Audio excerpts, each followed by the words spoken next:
Hello and welcome back to ReddyControls YouTube channel. If you are in automation and control systems, you are in right place.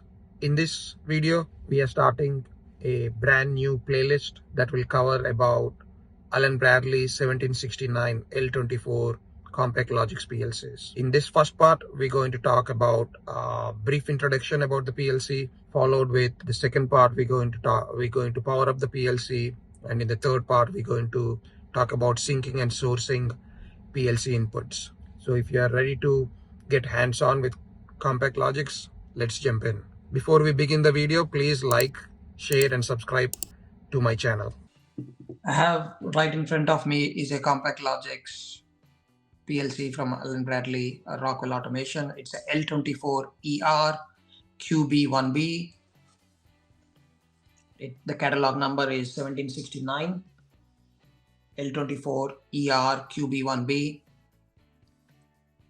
It has two Ethernet ports. This is where you have 24 DC positive, common and field ground. It has a SD card. Push it in. And this is where your PLC mode switches. You could put it in run, remote or program. Program mode is programming only. It won't scan the PLC. Remote run will let you run the PLC and also make changes remotely. Run mode will lock you from making any changes, but it will run the machine. So we typically put it in remote run. Okay. And that's the USB, that printer cable USB. You can use this to do firmware upgrades. And you have your status LEDs, which shows the status of the PLC running force, and link 1, link 2 will show the status of your Ethernet ports. And then IO light will show the status of IO status, and OK tells that the program and everything is running fine. And an indicator light for SD. That's what it's showing, the inputs here. DC inputs. It starts from 0, go to 7, and then we have a common 0. That's 0 all the way to 7, and then a common, and then 8 input. Input number 8 starts there and goes all the way to 15 and a common. Outputs starts from this side, from the 9th terminal, 0 to 7 plus 1, 8, and 9th one is not connected, so it starts at 10th. You have a positive VDC, and then outputs, and then we have a common out. Okay. And we have an end cap on the side, right end cap terminator.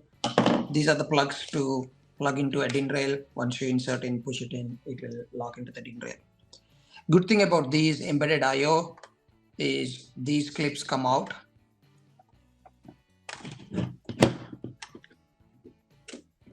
Just need to press the ends and pull it out. Press the ends and pull it out.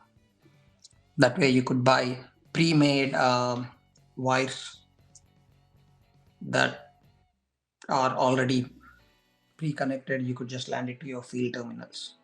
Okay, so we can put it back. As you can see, these are already have these pins in place, so you don't put the wrong connector into the other one. So they have these marking pins that will help you.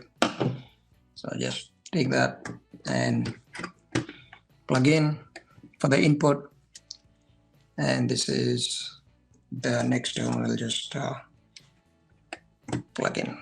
Okay.